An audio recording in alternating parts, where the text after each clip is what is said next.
दो आदमी गायब हो गए, यहाँ से गायब भी हो जाती है।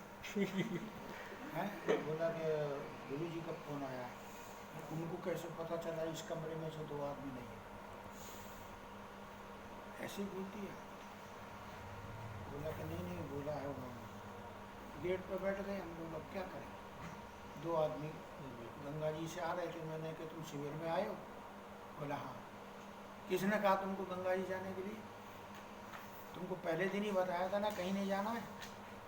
बोला हाँ बोला था, पर हमने कहा गंगा जी आए तो नहाना। जाओ ऊपर, गुरु जी बुलाए। मैंने कहा गुरु जी को अंधेरे कमरे में भी दिखता है क्या?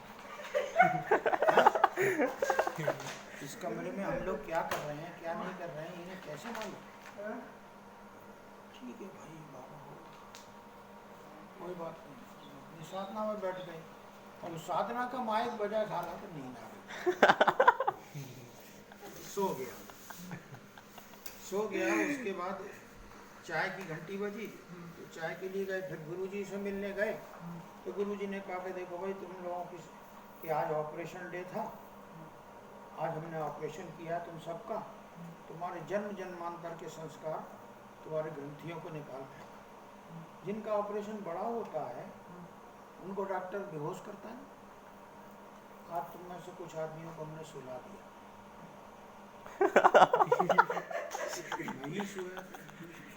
इन्हें ऑपरेशन किया तो मैंने सरवर खोल के देखा, सिर में कुछ टाके वाके तो नहीं है, नहीं है। इधर उधर देखा यहाँ भी कुछ नहीं है। मैंने कहा ये बोलते तो हैं ऑपरेशन कर दिए, और क्या करता? वो मेरी तरफ देख के बोल रहे थे, मैंने ऑपरेशन किया है तो कुछ कटा कैसा ऑपरेशन कर दिया? हाँ, माता जी से फिर पूछा, माता जी आज गुरुदेव कह रहे थे कि हमने ऑपरेशन किया। हाँ बेटा करते हैं ऑपरेशन, कई जन्मों के तुम्हारे पाप जो हैं प्रारब्ध जो हैं वो निकाल दिए, अब तुम्हारा नया जन्म हो गया और गुरु जी ने अपना प्राण इसमें डाल दिया है। तो कोई काटते वाटते नहीं, नहीं काटते वाटते नहीं है, वो तो उनके आशीर्वाद से उनके सामने चले जाओ दृष्टि से तो वो हो गया काम। मैंने कहा ठीक है हो गया। फिर बोले तो नौकरी करके क्या करेंगे? क्यों? आज तो सब आदमी नौकरी के लिए लगा हुआ है, घर चलाना, परिवार चलाना, ये देखना वो करना, और लोग करते रहेंगे नौकरी तो छोड़। घर कौन पालेगा? बड़ी चिंता की बात है। तुम किस उम्र में कह रहे हो? मैं तुम्हारी उम्र में आया है कि तू छोड़ दे नौकरी, तो घर वालों को कौन पालेगा? बोला हम पालेंगे। आप कैसे पालोगे? ठीक है जैसा उन्होंने बोल दिया। एक दिन चले आए फिर हम लोग अपना, कुछ सामान मत लाना, तेरा सामान हमको नहीं चाहिए, तेरे ये सूट पैंट हमारे काम नहीं आएंगे, यहाँ तो कुर्ता धोती पहनना। वहाँ पे आप कौन सा नौकरी कर रहे थे? ये स्टील प्लांट में मैं इंजीनियर था। अच्छा। स्टील शॉप में। हाँ। ओपन आर्ट फर्नेस में। हाँ। खड़ा कर दिया बाबा ने। ठीक है भाई तुम्हारी इच्छा, जैसा कहते हैं ऐसा करके चले जाना। तो उन्होंने रगड़ दिया। तब से मैं बाबा के साथ लगा, बोला बस एक ही काम है, दोनों गेट के बाहर नहीं जाना। मेरा मन था हिमालय जाने का, मैं साधना करना है तो हिमालय करेंगे साधना। तो बोले उत्तर की तरफ नहीं जाना। पहले रोक लगा दी उसे तो पता था उनको। बोला ऋषिकेश साइड में, ना ऋषिकेश जाना ना उससे ऊपर आना। तो यहाँ के क्या करेंगे? यहाँ के क्या करेंगे जब उसको ये बोला कुछ नहीं। 45 साल से ज़्यादा हो गया अगर के बाद क्या करना बताओ। सारे डिपार्टमेंट में तो मैं स्थापित कर चुका, स्टाफ लगा चुका, ट्रेनिंग दे चुका, उनसे काम करा चुका। और बोला अब क्या करेंगे? ये हो गया, अब एक नया डिपार्टमेंट खोलेंगे, फिर बोलेंगे एक और नया खोलेंगे। वो करते रहो। फिर यूनिवर्सिटी बनाई, अब यूनिवर्सिटी को खड़ा किया। अब जब यूनिवर्सिटी में कुछ डिपार्टमेंट फेल हुए तो बोले कि अब यूनिवर्सिटी चले जाओ।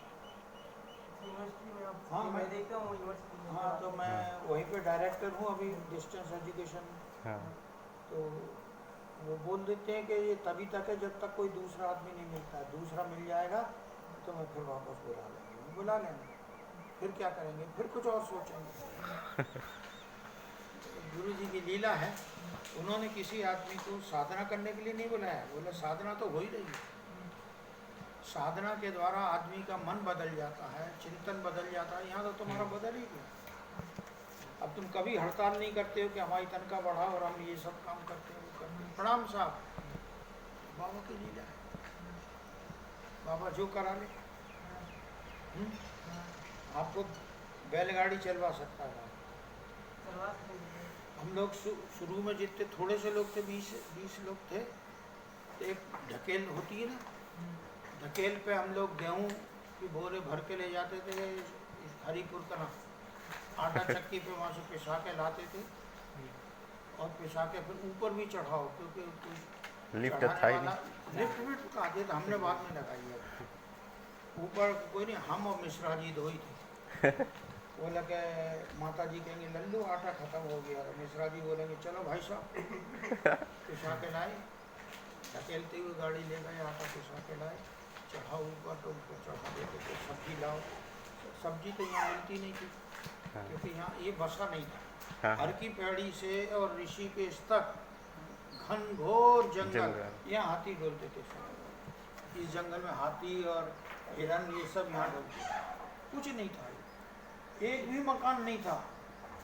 इतने में आप विश्वास करो, आदमी की बात तो छोड़ दो, ये सामने वाली जो सड़क है ये बनी थी तब थोड़ी सी, और इसकी विशेषता ये, आप गेट पे खड़े हो जाओ तो 24 घंटे में आपको एक आध कोई गाड़ी निकलती दिख जाए या एक आध आदमी निकल जाए तो समझना आज बहुत कुछ देखा हमने। आज एक आदमी देखा इस सड़क पर जा रहा, कुछ नहीं था, उस सड़क को नहीं पार कर सकते। उस जमाने की बात है। आपको सब्जी खाना है तो कभी कभी माता जी कह देती थी लल्लू सब्जी खाने का मन कर रहा है। हाँ, एक साइकिल थी और वो भी ऐसी थी कि चलती थी और बोलती थी, उसको लेके आप ज्वालापुर जाओ, एक थैला ले जाओ, थैला लेके बोले कौन जाएगा, ये जाएगा, बस इसको 5 रुपया पकड़ा दिया और 5 रुपये सब्जी ज्वालापुर से लेके आई। 5 रुपये उतने ही पैसे हुए। उस जमाने से लाए सब्जी, 2 दिन 3 दिन फिर ख़त्म हो गई, तो फिर ऐसी गाड़ी चलने लगी। फिर 2-4 दिन के बाद फिर बोला चल आज फिर किसी को भेज, सब्जी भेजिए। हम लोग ज्वालापुर जाते थे, तभी वहाँ जाते जाते कुछ टेलर वेलर की दुकान मिली, तो हमारे यहाँ कोई टेलर तो था नहीं है, तो वहाँ जाकर के एक कुर्ता सिलाने पहुँचे बाबू खां के यहाँ। जी। वो हमको देखता रहा ऊपर से नीचे तक, कहाँ से आए? हमने सब सरोवर से आया। सब सरोवर? हाँ, वहाँ? हाँ, 20 किलोमीटर है यहाँ से। होगा, साइकिल पे से आ गए, कुर्ता सिलाने आ गए। अरे तुम इतनी दूर से कुर्ता सिलाने आ गए? हम अपने आश्रम में रहते हैं तो क्या करें, इतनी दूर से कोई बीच में टेलर नहीं मिला। अरे भाई आए थे यहाँ सब्जी लेने के लिए, तो हमने कहा कि कुर्ता भी सिला लेते हैं, सब्जी लेने यहाँ आते हो। ये हालत थी उन दिनों की। तब हम लोगों ने इस मिशन को खड़ा किया। पानी के लिए कोई सिस्टम नहीं था, एक कुआं था पोस्ट ऑफिस के पास। हाँ भाई अभी सील कर दिए अभी। उसी में हैंड पंप लगा दिया था, उसी से पानी भरते थे, ऊपर ले जाते थे, रोटी बनाएंगे, सब्जी बनाएंगे। गुरु जी के माता जी के लिए 2-2 बाल्टी पानी चौक उसमें बाथरूम में चढ़ाए जाते थे। फिर जबलपुर के ठेकेदार आए दाना भाई, वो बोले यार शर्मा जी तुम तो इंजीनियर थे, वहाँ पे कोई जुगाड़ करते हैं ना पानी का, इससे कैसे काम चलेगा? मैंने बोलो टुल्लू पंप लगा करके पानी चढ़ा गुरु जी के। मैंने ये बाबा मार डाला, चढ़ाना नहीं देगा। हमने कई बार कोशिश की, बोला कि नहीं पंप नहीं लगाना, बिजली खर्च होगी तो पैसा कहाँ से देंगे। बहुत अच्छा मैं जुगाड़ करता हूँ। तो पहले होस पाइप लाए ये पानी देने वाला, टिल्लू पंप कुएं में लटका करके लगा कर चला करके और उस पाइप को गुरुजी के कमरे में ले गए। मतलब क्या लाया ये? मैंने पाइप लाए हैं, जरा देखते हैं इससे पानी यहाँ आता है कि नहीं। अरे तू पैसे खर्च कराएगा, ये कितने का पाइप खरीद लाया?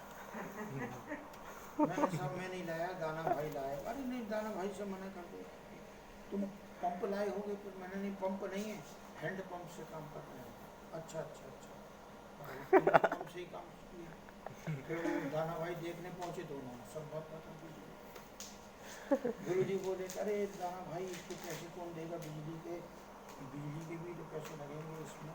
मतलब हम तो कितने पैसे थे ये सोचो, शांति कुंज में उन दिनों कितने पैसे थे कि हम लोग बिजली नहीं जला सकते थे, लालटेनें जलाते थे। हाँ। लालटेन चार गुरुजी भी लिखते थे तो लालटेन जलाते, उनकी लालटेन पहुँच यही बात माता जी बताई तो गायत्री माता बोली। तेल भर के उसको कांच को पहुँच करके माचिस साचे सब हाँ। रख के गुरुजी के पास मोमबत्ती तब आते थे कि आप रात में उठ के लिखोगे तो इसी से लिखना। जब वो उससे लिखते तुम लाइट कहाँ से मांगोगे, तुम भी कहोगे भाई एक मोमबत्ती दे दो कम से कम। हम लोगों ने मिशन को कहाँ से शुरू किया?